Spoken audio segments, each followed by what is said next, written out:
Anak-anak, hari ini kita akan membahas mengenai surat resmi. Nah, sebelumnya anak-anak kita bermain games konsentrasi dulu ya. Siap? Mulai.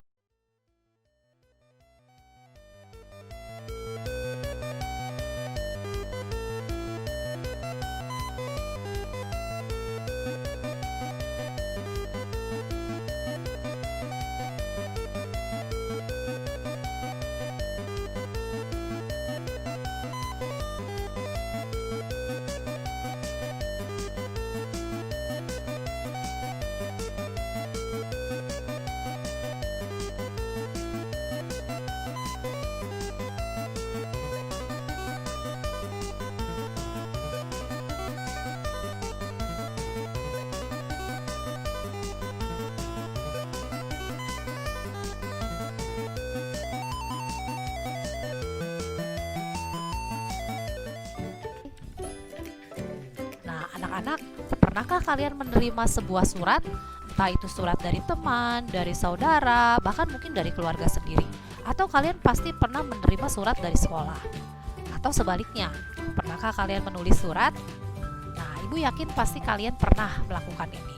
Nah, anak-anak, surat itu adalah sarana komunikasi untuk menyampaikan informasi tertulis oleh suatu pihak kepada pihak yang lain. Nah, hari ini kita mau belajar mengenai surat resmi. Apa itu surat resmi? Surat resmi adalah surat yang digunakan untuk keperluan formal atau resmi. Contohnya surat dari sekolah, dari bank, dari lembaga pemerintahan, dan lain-lain. Jadi, kalau kalian menulis surat kepada teman kalian atau kalian menulis surat kepada orang tua kalian, itu bukan surat resmi karena sifatnya tidak formal. Bahasanya pun bebas. Nah, pada surat resmi itu tidak boleh ditulis semau hati ya. Surat ini wajib dibuat dengan kaidah dan aturan yang telah ditentukan. Misalnya mengacu kepada penggunaan bahasa Indonesia yang baku dan sopan. Isi suratnya pun harus efektif dan jelas. Nah, apa saja aturannya dan kaidahnya? Nah, coba kalian perhatikan halaman 119 ya. Ibu sudah meminta kalian membacanya ya. Nah, kita akan lihat bagian-bagian surat.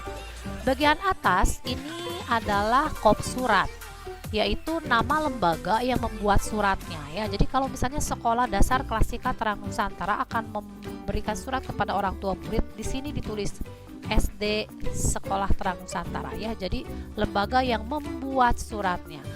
Lalu ini itu adalah tempat dan tanggal surat ya. Nah, lalu ini maksudnya kapan sih surat itu dibuat.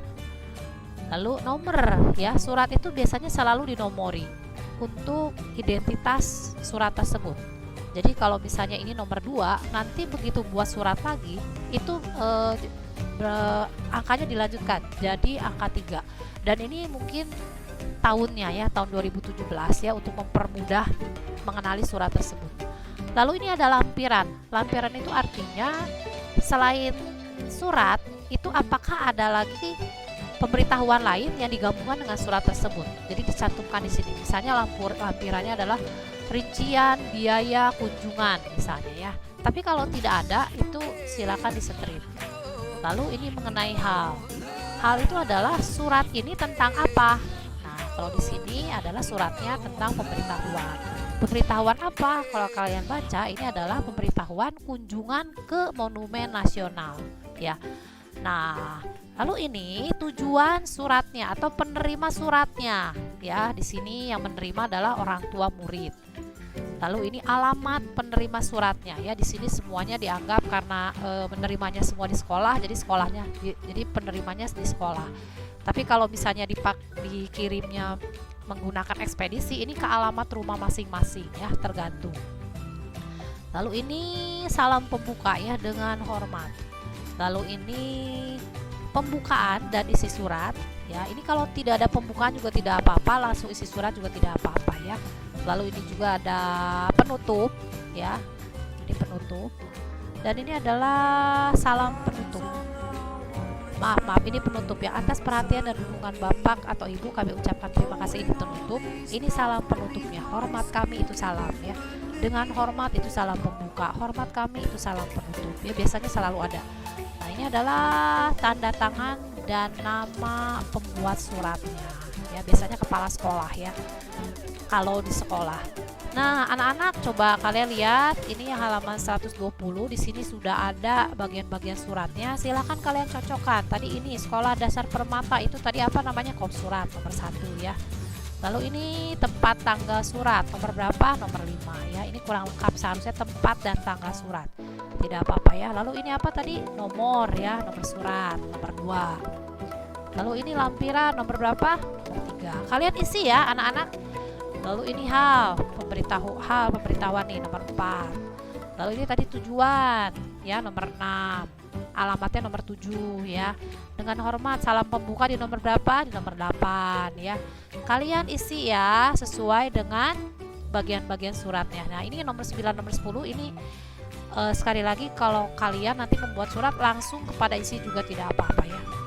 Nah, ini tadi penutup ya, penutup itu nomor 11, lalu ini salam penutup nomor 12, dan ini tanda tangan dan nama jelas itu nomor 13. Udah ya anak-anak? Nah, lalu sekali lagi kalian isi ya kertas yang masih kosongnya. Lalu kalian lihat halaman 121.